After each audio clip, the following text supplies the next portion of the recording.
డబ్బు, అనారోగ్యం, ఉద్యోగం, వ్యాపారం, అప్పులతో బాధపడుతున్నారా? మీకోసమే launch your future programme.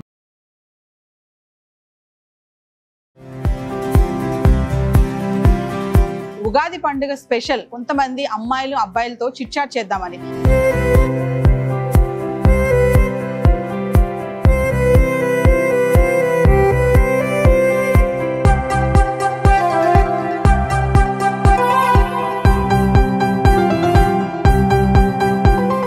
Hi hello నమస్తే, welcome back to Suman TV. Ugadi అంటే షడ్రుచుల సమ్మేళనం కదా. మరి పచ్చడి యొక్క విశిష్టత ఏంటి? తీపి, పులుపు, చేదు, వగరు ఇలా చాలానే ఉంటాయి కదా. మరి ఈ రోజు నేను ఉగాది పండుగ స్పెషల్ గా ఒక కాలేజ్ కి అయితే వచ్చేసాను. మరి ఉగాది పండుగ స్పెషల్ కొంతమంది అమ్మాయిలు అబ్బాయిలతో చిట్ చాట్ చేద్దామని. అమ్మాయిలు అనగానే చక్కగా హాఫ్ శారీస్ వేసుకుని మరి ఒక పెళ్లికి వచ్చినట్టుగా వచ్చారు. చూపిస్తాను మేము అందరినీ కూడా. మరి పంచగట్టులో కూడా అబ్బాయిలు కూడా వచ్చారు. మరి వాళ్ళతో నేను పండగ స్పెషల్ పక్కన పెడితే కొన్ని క్వశ్చన్స్ అడుగుదాం అనుకుంటున్నాను. వాళ్ళు ఎలాంటి ఆన్సర్స్ ఇస్తారు, మరి ఆ ఆన్సర్స్ కి కూడా మరి మేడం కూడా సమాధానం ఇస్తారు, సజెషన్స్ చెప్తారు. మన ఫ్యామిలీ కౌన్సిలర్ రజనీ రమ గారు కూడా ఈరోజు మనతో పాటు ఉన్నారు. మరి చూద్దాం ఎలాంటి ఆన్సర్స్ వస్తాయి వాళ్ళ దగ్గర నుంచి. మేడం, మరి ఈరోజు మనము ఒక బిజినెస్ కాలేజ్కి వచ్చేసాము పిల్లలతో చిట్ చాట్ చేద్దామని.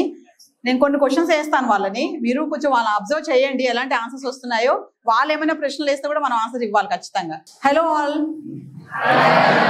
అందరికీ ఉగాది శుభాకాంక్షలు. ఎంత బాగా తయారై వచ్చారు, చక్కగా అమ్మాయిల్లా కనిపిస్తున్నారు. ఉగాది పచ్చడి యొక్క విశిష్టత ఎవరు చెప్తారు? ఇక్కడ చక్కగా చెప్పాలి, ఎక్స్ప్లెయిన్ చేయాలి నాకు అన్ని. ఉగాది పచ్చడి అనేది షడ్రుచుల సమ్మేళనం. అందులో తీపి, కారం, ఉప్పు, వగరు, చేదు, పులుపు. తీపి సంతోషానికి చిహ్నం, ఉప్పు అనేది ఉత్సాహానికి, కారం అనేది మనలో ఉన్న కరేజ్ ని చూపిస్తుంది, పులుపు అంటే చింతపండు, అదేంటంటే మనం ఏదైనా ఓర్పుతోని మనం చేయాలి ఏదైనా పనిని అని చెప్పి. చేదేమో మన లైఫ్లో ఉన్న చేదు సన్నివేశాలకి చేయడం. మామిడికాయ అనేది వగరు, ఎందుకంటే కొత్త సంవత్సరానికి స్టార్ట్ చేస్తున్నాం అంటే లైఫ్లో ఉంటాయి. సో దాంతోనే కొత్త సంవత్సరం స్టార్ట్ అవుతుంది. ఏ లైఫ్లో అవన్నీ మనం అన్నీ ఉంటాయి అనేసి ప్రతి ఒక్క సిచ్యువేషన్లో. As Ugadi is a combination of 6 days, Shadruchulu antam kada.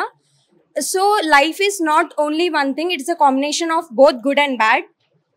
So Ugadi signifies that we should embrace the experiences of good and bad, which may include these 6 tastes of Ugadi. Thank you. Jai Hind, Jai Shri Ram. ఇప్పుడు అబ్బాయిలు చాలా innocent అంట. నేను కూడా అంటానంట, నాకు doubt పెడతా నేను కూడా. అమ్మాయిలు మోసం చేస్తున్నారని టాక్ బయట, ఏం చెప్తాం? మ్యామ్, యాక్చువల్లీ ఇద్దరు ఇన్నోసెంట్ కాదు, కానీ మోస్ట్ ఆఫ్ ద కేసెస్లో ఐ థింక్ అమ్మాయిలు అయితే ఇన్నోసెంట్ మ్యామ్. ఎందుకంటే అమ్మాయిలకి మ్యామ్ ఎందుకంటే అమ్మాయిలు ఎమోషనల్ గా డిపెండ్ అయి ఉంటారు. అబ్బాయిలే ఎక్కువ ఇన్నోసెంట్ మ్యామ్. ఎస్ మ్యామ్, చాలా అమ్మాయిలు ఇన్నోసెంట్ మ్యామ్, ఎమోషనల్ గా డిపెండ్ అయి ఉంటారు. రెస్ట్రిక్షన్స్ ఎందుకు ఎమోషనల్? అమ్మాయిలు ఎప్పుడు స్ట్రాంగ్ కదా, ఎందుకు ఎమోషనల్ గా డిపెండ్ అవ్వాలి మ్యామ్? వాళ్ళకి రెస్ట్రిక్షన్స్ ఎక్కువ, బాయ్స్ కున్నంత ఫ్రీడమ్ అమ్మాయిలకు ఉండదు మ్యామ్. రెస్ట్రిక్షన్స్ కి ఇన్నోసెంట్ కి అసలు సంబంధం ఏంది మ్యామ్? మ్యామ్ ఉంది మ్యామ్. ఇప్పుడు మనకి సొసైటీ తెలియాలంటే తిరగాలి కదా మ్యామ్, వాళ్ళు మనుషులు ఎలా ఉన్నారు అందరితో మింగిల్ అవ్వాలి కదా మ్యామ్. ఎందుకు? ఇప్పుడు అమ్మాయిలు కూడా ఫ్రీడమ్ ఉంది, ఎక్కడికంటే అక్కడికి వెళ్తున్నారు కదా మ్యామ్. ఉంది, కానీ అందరికీ లేదు మ్యామ్. ఇప్పటికీ ఉంది. కొందరు సొసైటీ వాళ్ళ పేరెంట్స్ రిస్ట్రిక్షన్స్ చేస్తారు. అమ్మాయి మాట్లాడివ్వట్లేదు కదా నిన్ను, పాపం అటు ఇటు చూస్తున్నాడు అబ్బాయి. ఆన్సర్స్ లేవు అబ్బాయి దగ్గర, లాజిక్ లేకుండా ఉన్నాయి మ్యామ్ అవన్నీ, అందుకనే కూర్చున్నా. లాజిక్ లేకుండా మాట్లాడుతున్నారు అమ్మాయిలు, అంతేనా? మీరు ఇన్నోసెంట్? ఎస్ మ్యామ్, చాలా. No ma'am, girls are innocent ma'am. Boys మీరు ఎవరు మా పాపం సపోర్ట్ చేయట్లేదు? నేను ఒక్కడే ఇన్నోసెంట్ మ్యామ్ ఇక్కడ. ఇన్నోసెంటా మేడం? మరి బాయ్స్ ఇన్నోసెంట్ అంట, గర్ల్స్ చీట్ చేస్తున్నారని చెప్తున్నారు, మీరేం చెప్తారు? ఇప్పుడు ఈ పాప చెప్పినట్టు 50-50 అనుకుందాం. మీరు ఉన్నారు, వాళ్ళు ఉన్నారు ఇన్నోసెంట్. కానీ ఆ ఫ్రీడమ్ ఎంతమందికి ఉంది అని అడుగుతున్నావు కదా నువ్వు. మరి అడుగుతున్నప్పుడు మరి తిరుగుతున్నారు కదా, మరి వాళ్ళు ఇందులోకి వస్తారు కదా. ఇప్పుడు నేను చూస్తున్నాను 99% అమ్మాయిలు ఫుల్ ఫ్రీడమ్తో తిరుగుతూనే ఉన్నారు. ఇప్పుడు మీరు ఇలా ట్రెడిషనల్గా వచ్చారు కదా, ఎవ్రీడే మీరు ఇలా ఉండరు. మీరు ఎలాంటి డ్రెస్ అయితే వేసుకుంటారో అలాంటి డ్రెస్కి తగ్గట్టే మీరు మూవీకి వెళ్ళాలన్నా, ఫ్రెండ్స్తో వెళ్ళాలన్నా, ట్రిప్స్కి వెళ్ళాలన్నా వెళ్తున్నారా లేదా? ఫుల్ ఫ్రీడమ్ ఉంది మీకు కూడా. మీకే రిస్ట్రిక్షన్స్ ఉంటే మాత్రం మీరు అందరూ ఇంట్లో ఓకే అమ్మా ఓకే నాన్న అంటున్నారా కదా? మరి ఇప్పుడు ఇన్నోసెంట్ అవునా కదా చెప్పాలి. ఎవరు ఇన్నోసెంట్? అబ్బాయిలు. Girls ma'am, girls ma'am, girls. So అబ్బాయిలు ఇన్నోసెంట్ అమ్మా? ఓకే, సెకండ్ క్వశ్చన్ ఏంటంటే చాలా మంది ఏదైనా సమస్య వచ్చినప్పుడు, అమ్మాయే గాని అబ్బాయే గాని ఏదైనా సమస్య వచ్చినప్పుడు ఫ్రెండ్స్ కి చెప్పుకుంటారు, ఓకే, రిలేటివ్స్ చెప్తారు, ఇంకెవరైనా క్లోజ్ ఉంటే వాళ్ళకి చెప్తారు. ఎందుకు పేరెంట్స్ కి వచ్చి చెప్పరు? సీదా సాదాగా వచ్చి మమ్మీకి కానీ డాడీకి కానీ, అది ఏదైనా సరే, లవ్ విషయమే కానీ, పర్సనల్ అఫైరే కానీ, ఎవరైనా ఏడిపిస్తున్నా కానీ, మిస్బిహేవియర్ చేస్తున్నా కానీ, మమ్మీకి డాడీకి తప్ప మిగిలిన అందరికి చెప్తారు ఆ సమస్యని.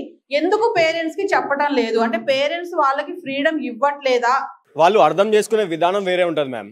ఇప్పుడు ఒక అమ్మాయి ఇప్పుడు అట్లా మిస్బిహేవ్ చేస్తారని చెప్పి పేరెంట్స్ చెప్పారు అనుకో, వాళ్ళు వద్దు మానే, కాలేజ్ మానే అనే చెప్తారు. అదే ఫ్రెండ్స్ చెప్పారు అనుకో, వాళ్ళు సొల్యూషన్ ఇస్తారు, వాడిని కొడతారు లేదా సంజాయిస్తారు, అట్లా చేస్తారు. అందుకని చెప్పి తను చెప్పిన దానికి ఎవరైనా చెప్తారా? నీకు ఎంత పెద్ద ప్రాబ్లం వచ్చినా నీ ఫ్రెండ్స్ ఉంటారో లేదో తెలియదులే, కానీ మీ మదరో మీ ఫాదరో అయితే పక్క పెద్ద వాటికి అయితే వచ్చి నీ వెనక నుంచి నీకు సపోర్ట్ ఇస్తారు కదా. అమ్మాయి ఏమంటుందంటే ఎవరు ఉన్నా ఎవరు లేకపోయినా ఖచ్చితంగా పేరెంట్స్ అనేవాళ్ళు, మదర్ గానీ ఫాదర్ గానీ బ్యాక్ ఉంటారని చెప్తుంది. దీనికి ఎవరు సపోర్ట్ చేస్తున్నారు ఇక్కడ? మీ పేరెంట్స్ ఎవరు మీకు సపోర్ట్ ఉండట్లేదా? మీరు చదువుకుంటానన్నా ఏం చేస్తానన్నా మీకు వెనక నుంచి వచ్చి సపోర్ట్ వాళ్ళ దగ్గర నుంచే ఫస్ట్ వస్తుంది, ఫ్రెండ్స్ కాదు కదా. వాళ్ళకి చెప్పకుండా సమస్య అందరికి ఎందుకు చెప్పుకుంటున్నారు మరి వెళ్ళి? మనం మిడిల్ క్లాస్లలో మనం అన్ని షేర్ చేసుకోలేము మ్యామ్ ఇంట్లో. ఎందుకంటే మనకు నార్మల్గా వేరే వాళ్ళకి చెప్తుంటే అది కామన్గా అనిపిస్తుంది. మన దాంట్లో చిన్నది కూడా పెద్ద చేసేస్తారు. మమ్మీ డాడీ అలానే ఉంటారు. సో మనం మమ్మీ డాడీకి మనం చెప్పుకోలేము. అందరు పేరెంట్స్ అలానే ఉన్నారా? 90%. 90%. అంటే పేరెంట్స్ కి చెప్పకుండా అందరికి చెప్తుంటే వాళ్ళు సాల్వ్ చేస్తున్నారా? అన్నట్టు చిన్న చిన్న చెప్తాం మ్యామ్, పెద్ద చెప్పుకోలేము. పెద్ద అంటే ఏంటి చెప్పాలి? ఒకటి వాళ్ళు చేయలేనివి. మేడం దీనికి ఏం చెప్పాలి? వాళ్ళు ఏం చేయలేరు. మనం ఇంట్లో ఇప్పుడు మన మిడిల్ క్లాస్ మెంటాలిటీ మ్యామ్. మన దాంట్లో అది చిన్న ప్రాబ్లం అయినా ఫస్ట్ మనం తిట్టేస్తారు, మన తప్పున్నా లేకపోయినా మనం తిట్టేస్తాం. సో మనం చెప్పుకోము ఇంట్లో. చిన్న చిన్న మేజర్గా చిన్న చిన్న చెప్పుకుంటాం. పెద్ద అయితే మనం ఇంట్లోనే చెప్పుకోవాలా. బయట ఉన్నవాడు మనతో ఉంటాడు తిరుగుతాడు అని వాడు ఏమి ఇవ్వడు. పెద్ద అయితే ఇంట్లో చెప్పుకుంటాం. చిన్న చిన్న అయితే ఆబ్వియస్లీ మనం పక్కన ఫ్రెండ్స్కి లేకపోతే మన సిస్టర్కి వేరే వాళ్ళకి చెప్పుకుంటాం. Okay, I agree with you. పెద్ద పెద్ద విషయాలు ఉన్నప్పుడు ఖచ్చితంగా పేరెంట్స్ కి చెప్పాల్సిందే. మిగతా వాళ్ళు కూడా తెలుసుకోండి. అదే చెప్తున్నా మ్యామ్, పేరెంట్స్ కి చెప్పాల్సిందే. చిన్న చిన్నవి అనుకో పర్వాలేదు. అంటే ఏంటంటే సొల్యూషన్స్ అనేవి మీరు తీసుకోలేరు. చిన్న చిన్న వాటికైనా సరే ఫ్రెండ్స్ నుంచి కరెక్ట్ సొల్యూషన్స్ మీరు తీసుకోలేరు. ఏంటంటే అది ఏదైనా ఒక ప్రాబ్లం వచ్చినప్పుడే కదా మీరు సొల్యూషన్ కోసం వెళ్తారు. మీ ఏజ్ వాళ్ళే మీకు సొల్యూషన్ ఇచ్చినప్పుడు అది మీకు వర్కౌట్ అవుతుందా లేదా అని మీరు ఎక్స్పీరియన్స్ చేయాలి. చిన్న చిన్న వాటికి తీసుకోగలుగుతాం మ్యామ్, పెద్ద పెద్ద వాటికి తీసుకోలేము. కరెక్ట్. విన్నారా అబ్బాయి చెప్పింది? చిన్న చిన్నవి ఓకే, కానీ పెద్ద విషయాలు వచ్చినప్పుడు అవి ఇంట్లో ఖచ్చితంగా చెప్పాలి. లవ్ చేశారు ఇద్దరు, అమ్మాయి అబ్బాయి. అమ్మాయి అక్కడికి బ్రేకప్ చెప్పేసింది. అమ్మాయి చాలా ఫ్రీగా మూవ్ అయిపోద్ది, హ్యాపీగా జాబ్ చేసుకుంటుంది, హ్యాపీగా ఇంట్లో వాళ్ళతో ఉంటుంది. కానీ అబ్బాయి మాత్రం గడ్డాలు పెంచుకొని ఒక దేవదాస్ లాగా ఓ మందు తాగడము, సిగరెట్ తాగడం అలవాటు ఉంటే, లేకపోతే డల్ గా ఉండడం, కెరియర్ పాడు చేసుకుంటాడు. దీని మీద చెప్పండి. అదే అబ్బాయిలు చాలా జెన్యూన్ గా ఉంటారు. ఒక దానికి స్టిక్ అయిపోతే దానికి స్టిక్ అయిపోతారు. ఇన్నోసెంట్ కాబట్టి ఒక్కటే స్టిక్ అయిపోతారు అంటారు వాళ్ళు. అమ్మాయిలు అలా కాదా? మరి మాట్లాడండి అమ్మాయిలు, చూడండి అబ్బాయిలు ఒక దానికి స్టిక్ అవుతారంట. అదొక రీజన్ మ్యామ్, తాగడానికి స్మోక్ చేయడం ఒక రీజన్. అమ్మాయి బ్రేకప్ చెప్పిందని అంతే. అబ్బాయిలు మాట్లాడాలి, అమ్మాయిలు చక్కగా మాట్లాడుతున్నారు కదా. అబ్బాయిలు లాయల్ ఉంటారు మ్యామ్, లాయల్ గా ఉంటారు అబ్బాయిలు. ఒక పర్సన్ కావాలనుకుంటే ఆ పర్సన్ కే స్టిక్ అయిపోతారు. ఆమె ఎక్కడున్నా కానీ స్టడీస్ దగ్గర ఎక్కడన్నా ఆమె యాక్సెప్ట్ చేసి వస్తుంటది మ్యామ్. ఒక లాయల్ ఉంటే, యూజ్ చేసుకునేటట్టు ఉంటే ఇంకా యూజ్ చేసుకొని వదిలేస్తుంది. ఇప్పుడు ఇందాక మనం అనుకున్నాం అబ్బాయిలు అందరూ ఇన్నోసెంట్ కాదు కాబట్టి ఎవరిలోనైనా తప్పు చేసే వాళ్ళు ఉంటారు, ఎవరిలోనైనా మంచి వాళ్ళు ఉంటారు. అందరు వీళ్ళే అని మనం చెప్పుకోవడానికి లేదు కదా. కాబట్టి ఎటువంటి సమస్య వచ్చినా కూడా మీరు ఎక్కడ స్టిక్ అవ్వకండి. మీ యొక్క ఆత్మస్థైర్యము, మీ కాన్ఫిడెన్స్ మీకు తెలుస్తుంది కదా. మీరు ఎందుకు వీక్ అవ్వాలి? మీరు ఎక్కడ స్టిక్ అవ్వద్దు. మీరు స్ట్రాంగ్ గా నిలబడండి. మీ ఇంటిలో ఎటువంటి అలవాట్లు ఉంటాయో ఆ అలవాటు ప్రకారమే మీరు నడుచుకోండి. ఎవరి కోసం మీరు లొంగాల్సిన అవసరం లేదు. మీరు యూజ్ అవ్వాల్సిన పని లేదు ఇంకొకళ్ళకి. అబ్బాయిలు అర్థమైందా? అలాగే అమ్మాయిలు కూడా లవ్ అని చెప్పి ఒకటే చోట ఉండిపోవడము, దిగులు పడిపోవడము, తర్వాత సూసైడ్లు చేసుకోవడము, చదువులు మానేయడము, ఇలాంటివి ఎవ్వరూ చేయాల్సిన అవసరం లేదు. మీరు ధైర్యంగా స్ట్రాంగ్ గా నిలబడండి. మీ లైఫ్ మీరు చూసుకోండి. మేడం ఎవరైనా క్వశ్చన్స్ అడుగుతారు ఏమన్నా? స్టార్టింగ్ లో కొంచెం కన్క్లూజన్ లో అబ్బాయిలు మెయిన్ గా ఇన్నోసెంట్ అని వచ్చింది. సో నాకు ఆ డౌట్ వచ్చింది, అసలు అమ్మాయిలు ఎందుకు మారాల్సి వచ్చింది? అని చెప్పి. ప్లస్ ఇంకొకటి సొసైటీ పరంగా అందరు ఈక్వాలిటీ వచ్చింది అంటారు. ఎంతవరకు వచ్చింది? అంటే అమ్మాయిలు ఏ రకంగా మారారని నువ్వు అనుకుంటున్నావు? అప్పటితో పోలిస్తే ఇప్పుడు అమ్మాయిలు మారారు మ్యామ్. నెక్స్ట్ ఇంకొకటి సొసైటీలో ఇప్పటికి ఈక్వాలిటీ ఉందా? ఈక్వల్ గానే ఉన్నారు. ఈక్వాలిటీ లేదు అని ఎక్కడా మీరు చెప్పలేరు. అన్నిట్లో ఇంకా వాళ్ళని మించే ఉన్నారు, మీరు అబ్బాయిల కన్నా మించే ఉన్నారు. ఇక్కడ సొసైటీ రిస్ట్రిక్ట్ చేస్తుంది మ్యామ్. ఒక అమ్మాయి ఇంటి నుంచి బయటికి వెళ్తే తనకి ఎన్నో క్వశ్చన్స్ వేస్తుంది, కానీ అబ్బాయిలకి అలా క్వశ్చన్ అయ్యేది మ్యామ్. అప్పుడు ఈక్వాలిటీ అని ఎలా చెప్తాం మ్యామ్? సరే అబ్బాయిలు అయితే ఇన్నోసెంటే, ఎందుకంటే నిజంగా ఇన్నోసెంట్, ఎవరు మాట్లాడట్లేదు కదా ఇక్కడ అబ్బాయిలు చాలా మంది. మేడం ఒక చిన్న ఇన్సిడెంట్ చెప్తాను. మా ఫ్రెండ్స్ ఒక బ్యాచ్ లో అబ్బాయిలు అమ్మాయిలు బ్యాచ్ ఉంది, ఒక బ్యాచ్. అందులో ఒక అమ్మాయి ఒక అబ్బాయి ఎవరికి చెప్పకుండా వెళ్ళిపోయారు ఎక్కడికో. ఒక 4 days తర్వాత వాళ్ళు మ్యారేజ్ చేసుకుని ఫోటోలు పెట్టారు. దీని తర్వాత ఏమైందంటే SICI అబ్బాయిలందరినీ ఫోన్స్ ట్రాప్ చేసి స్టేషన్లో వేసి బెండ్ తీశారు అబ్బాయిల్ని. అమ్మాయిలకి ఏమరంటే అమ్మ చెప్పమ్మా ప్లీజ్ ఎక్కడున్నారు వాళ్ళు, ఇలా మాట్లాడుతున్నారు. ఎక్కడ న్యాయం ఉంది, ఎక్కడ ఈక్వాలిటీ ఉంది, మీరే చెప్పండి. బెండ్ తీసేశారు అబ్బాయిలకి. నేను నీకు సపోర్ట్ చేస్తాను ఇక్కడ. ఇంకొకటి ఉంది, ఒక క్వశ్చన్ మేడంకి నా నుంచి. అంటే ఈ మోడర్న్ సొసైటీకి అందరూ ఇలా ఉండాలి ఇలా ఉండకూడదు అని చెప్పేవాళ్ళే, కానీ ఒక అబ్బాయి అమ్మాయి నుంచి మ్యారేజ్ అయిన తర్వాత ఏం ఎక్స్పెక్ట్ చేస్తున్నాడు, ఒక అమ్మాయి అదే విధంగా అబ్బాయి నుంచి ఏం ఎక్స్పెక్ట్ చేస్తుంది, ఈ క్లారిటీ లేక ఇంతమంది కొట్టుకుంటున్నారు, డైవర్స్ అవుతున్నాయి. ఏం ఎక్స్పెక్ట్ చేస్తున్నారు? ఒక 2 points చెప్పండి క్లియర్ కట్ క్లారిటీగా. ఇప్పుడు ఎదురుగానే ఉన్నారు అమ్మాయిలు అబ్బాయిలు, అడిగేస్తే పోలా? అమ్మాయిలు ఏం ఎక్స్పెక్ట్ చేస్తున్నారు పెళ్ళైన తర్వాత అబ్బాయిల నుంచి? మేము కూడా లాయల్టీ ఎక్స్పెక్ట్ చేస్తున్నాం మ్యామ్. బిఫోర్ మ్యారేజ్ పేరెంట్స్ దగ్గర నుంచి చాలా రిస్ట్రిక్షన్స్ ఉంటాయి. ఆఫ్టర్ మ్యారేజ్ హస్బెండ్ నుంచి మేము కొంచెం ఫ్రీడమ్ ఎక్స్పెక్ట్ చేస్తాము. పెళ్లి అయ్యాక హస్బెండ్ నుంచి అలా ఉండకూడదు, మేము ఫ్రీడమ్ పొందాలి, మంచి అలాంటి హస్బెండ్ మాకు కావాలి, పెళ్లి అయ్యాక కూడా మాకు రెస్ట్రిక్షన్స్ ఉండకూడదు తన నుంచి అని చెప్పి అడుగుతుంది. అంతేనా? అనుమానం అనేది ఉండొద్దు, ట్రస్ట్ చేస్తే చాలు. ట్రస్ట్ చేయాలి. పొసెసివ్నెస్ ఎక్కువ ఉండొద్దు, ఉండేంత ఉండాలి చాలు. ఇంకొకటి ఏంటంటే ఈక్వాలిటీ అన్నారు మ్యామ్ ఇందాకలా. ఇప్పుడు ఒక అబ్బాయి మిస్టేక్ చేశారు అనుకోండి, ఆ అబ్బాయి రా మిస్టేక్ చేస్తాడు చల్తా అని ఉంటది. అదే ఒక అమ్మాయి చేస్తుంది అనుకోండి, అరే అమ్మాయి రా మిస్టేక్ చేసింది అని జడ్జ్ చేస్తారు సొసైటీ మొత్తం. అంటే ఏంటి, వాడు మగాడు రా అంటారు. అంతే, అలానే అంటున్నారు. ఏం చేసినా వాడు మగాడు చల్తది, మనం జాగ్రత్తగా ఉండాలి అనేసి. జాగ్రత్త కూడా కాదు మ్యామ్. ఒక అమ్మాయి ఒక అబ్బాయితో మాట్లాడితే అరే ఆ అమ్మాయి ఇంకా అబ్బాయితో మాట్లాడింది ఇంకా వేరే వాళ్ళతో మాట్లాడుతుంది అన్న క్యారెక్టర్ కూడా జడ్జ్ చేస్తున్నారు మ్యామ్. మ్యామ్ ఒక తమ్ముడితో మాట్లాడినా నవ్వుతూ వెళ్ళినా కూడా వాళ్ళ ఫస్ట్ థాటే సపరేట్ వేరే థాట్ వెళ్ళిపోతుంది. సో అలా ఎందుకు పెడతారు? పెళ్లి తర్వాత నా హస్బెండ్ అలా పెట్టొద్దు అంటే ఆ రిస్ట్రిక్షన్స్ పెట్టేది తప్ప మ్యామ్. ఇప్పుడు ఇంట్లో వాళ్ళు చెప్తే ఒక రైట్, ఫ్యూచర్ లో వచ్చే హస్బెండ్ ఒకటి చెప్తే ఒకటి అంటే ఎలా మ్యామ్? అంటే ఇక్కడ పేరెంట్స్ రెస్ట్రిక్ట్ చేయాలి, అక్కడ హస్బెండ్ కూడా రెస్ట్రిక్ట్ చేయాలని చెప్తున్నారు మీరు. కాపాడుకోవాలి కదా మ్యామ్, బయట సొసైటీ అని వాళ్ళే అంటున్నారు కదా మ్యామ్. బయట చేస్తే తప్పు అనట్లేదు, మాకు అప్పుడు ఫ్రీడమ్ లేదు కదా, పెళ్లి అయ్యాక మాకు ఫ్రీడమ్ కావాలి అని అంటుంది తను. మాకు బిఫోర్ మ్యారేజ్ ఒక మైండ్ సెట్ ఉంటుంది, ఆఫ్టర్ మ్యారేజ్ ఒక మైండ్ సెట్ ఉంటుంది మ్యామ్. సో మాకు ఇంకా మెచ్యూరిటీ అనేది ఉంటుంది. సో రిస్ట్రిక్షన్స్ అవసరం లేదు. తను చెప్పినట్టు కరెక్టే. ఒక అమ్మాయి చిన్నప్పటి నుంచి ఒక 20 years అనుకోండి, 20 years తను వాళ్ళ పేరెంట్స్ దగ్గర పెరిగిన విధానం చాలా డిఫరెంట్ ఉంటుంది. అండ్ 20 years తర్వాత మిగతా 60 years తను ఆ అబ్బాయి వాళ్ళ ఇంట్లో ఉంటుంది. సో కాబట్టి రెస్ట్రిక్షన్స్ ఉండాలి. అలా అని అంటే పేరెంట్స్ రెస్ట్రిక్షన్స్ పెడతారు, కాదనట్లేదు, వాళ్ళు పెట్టడం కూడా చాలా మంచిది. ఎందుకంటే ఇప్పుడున్న జనరేషన్కి రెస్ట్రిక్షన్స్ పెట్టకపోతే చాలా మితిమీరిపోతారు అంటారు కదా, అలాగన్నమాట. సో పేరెంట్స్ రెస్ట్రిక్షన్స్ పెట్టడం correct. And after marriage husband restriction పెట్టడం కూడా చాలా రైట్. రెస్ట్రిక్షన్స్ నీది నువ్వు చేసుకో, నీది నువ్వు చూసుకో, నాది నేను చూసుకుంటా, నీకు జాబ్ ఉంది నాకు జాబ్ ఉంది, నీ శాలరీ నువ్వు చూసుకో నా శాలరీ నేను చూసుకుంటా, అలా ఉంది.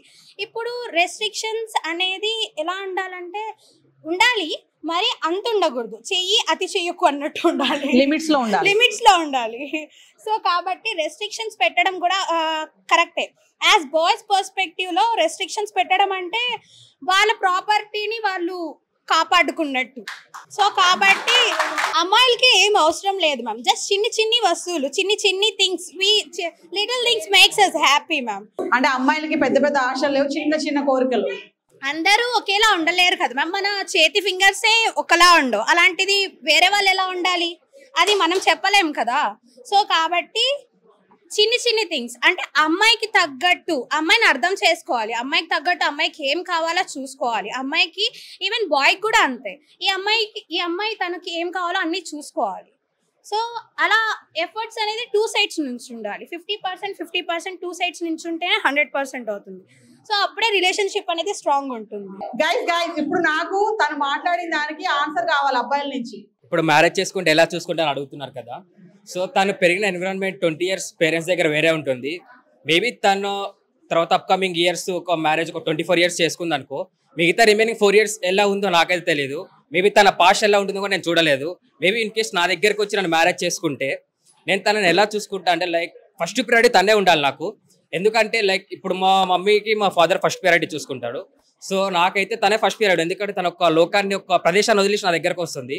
సో తనని నేను చాలా ప్రేమగా చూసుకోవాలి. తను అర్థం చేసుకొని నాతో ఉండి బాగా అనుమానం లేకుండా ఇది నా పర్సన్ నాకు ఇలా బాగా చూసుకోవాలని అనుమానం లేకుండా ఉంటే బాగుంటుందని కోరుకుంటున్నాను. సో మన లాస్ట్ సెగ్మెంట్ కి వచ్చేద్దాము. మరి ఉగాది పండుగ కదా, ఎవరైనా పాటలు పద్యాలు సామెతలు పాట పాడతారు ఎవరైనా? పలుకే బంగారమాయేనా కోదండ పాని పలుకే బంగారమాయేనా పలుకే బంగారమాయే పిలచీన పలుకవేమి పలుకే బంగారమాయే పిలచీన పలుకవేమి కలలోని నామస్మరణ మరువా చక్కని తండ్రి పలుకే బంగారమాయేనా కోదండ పాని పలుకే బంగారమాయేనా. అబ్బాయిలు పాట పాడాలి. నన్ను ప్రేమించానను మాట కలనైనా చెప్పేనేస్తం కలకాలం బ్రతికేస్తా పూల ఎదలో శబ్దం మన మనసులు చేసే యుద్ధం ఇక ఓపదే నా హృదయం సత్యమ సత్యము పక్క పక్కనే ఉంటాయి పక్క పక్కనే కానీ రెండు వేరేలే.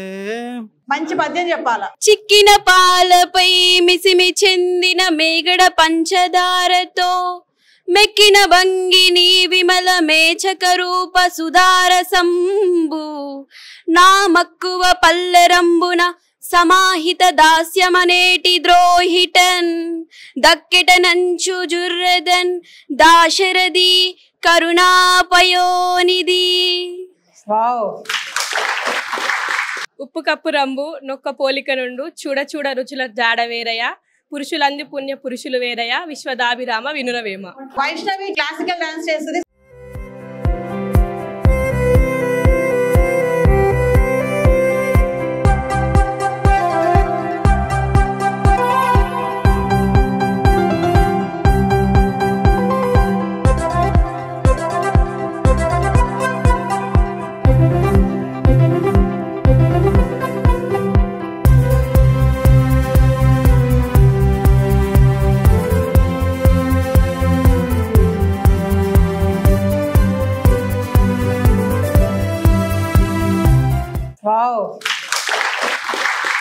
చాలా బాగా మాట్లాడారు. క్వశ్చన్స్ ఆన్సర్స్ బాగున్నాయి. అమ్మాయిలు కూడా చాలా ఎమోషనల్ గా మాట్లాడారు. ఏదేమైనా అబ్బాయిలు ఇన్నోసెంటే కదా. సో మేడం మీకు చాలా థ్యాంక్ యూ మేడం, మేము అలాగానే వచ్చారు. సో అందరం ఒకసారి మేడం కూడా థ్యాంక్ యూ చెప్దామా. సో వ్యూవర్స్ చూసారు కదా, మరి బిజినెస్ స్కూల్ స్టూడెంట్స్ మాట్లాడినటువంటి మాటలు వీళ్ళందరూ కూడా చాలా చక్కగా మాట్లాడారు. మనం అనుకుంటాం కదా యంగ్స్టర్స్ కి వీళ్ళకి ఏం సరిగా అవగాహన ఉండదు, ఏదో మాట్లాడతారు, వాళ్ళకు ఒక ఐడియాలజీ ఉండదు అనేసి. కాదండి, ఇక్కడ చాలా మెచ్యూర్ గా మాట్లాడుతున్నారు. ఒక అమ్మాయి దగ్గర నుంచి అబ్బాయి కోరుకునే విషయాలు ఏముంటాయి, ఒక అమ్మాయి అబ్బాయి దగ్గర నుంచి ఏం కోరుకుంటుంది, అబ్బాయి అమ్మాయి దగ్గర నుంచి ఏం కోరుకుంటారు అనే విషయాలు చాలా చక్కగా వివరించారు. అమ్మాయే గాని అబ్బాయే గాని ఒక మంచి అవగాహనతో ఉంటే, ఒక సమానత్వంగా ఉంటే, ఈక్వాలిటీ గురించి కూడా మాట్లాడారు చాలా మంది. ఈక్వాలిటీ ఈక్వాలిటీ అంటున్నారు కానీ మాకెక్కడుంది ఈక్వాలిటీ అని అంటున్నారు. కానీ ఈక్వాలిటీ లేదా అంటే అబ్బాయిలు మాట్లాడారు, మేము ఇస్తున్నాం కదా ఈక్వాలిటీ అని చెప్పేసి. సో ఏది ఏమైనా సరే అమ్మాయి కానీ అబ్బాయి కానీ సమానంగా ఉండాలి. పెళ్లి అయినా సరే, పెళ్లి కాకముందైనా సరే, ఒక ఫ్రెండ్స్ అనే సరే మంచి మాటలతో మంచిగా అవగాహనతో ఉంటే ఆ ఫ్రెండ్షిప్ కూడా బాగుంటుంది, ఆ వైఫ్ అండ్ హస్బెండ్ రిలేషన్షిప్ కూడా బాగుంటుంది. ఇది ఉగాది యొక్క స్పెషల్. అలాగే మరి మన పబ్లిక్ స్పీకర్ రమ గారు కూడా మంచిగా సజెషన్స్ ఇచ్చారు. పిల్లలు అడిగిన క్వశ్చన్స్ కి కూడా మాటలు చెప్పారు. మంచి ఏది చెడు ఏది, వాళ్ళ ఆలోచన విధానం ఎలా ఉంది, ఇలా ఉండాలి ఇలా ఉండకూడదని కూడా మేడం కూడా చెప్పడం జరిగింది. ఇది ఉగాది యొక్క స్పెషల్ చిట్ చాట్. మరొక మంచి ఎపిసోడ్ తో మళ్ళీ కలుద్దాం. This is Naveena signing of.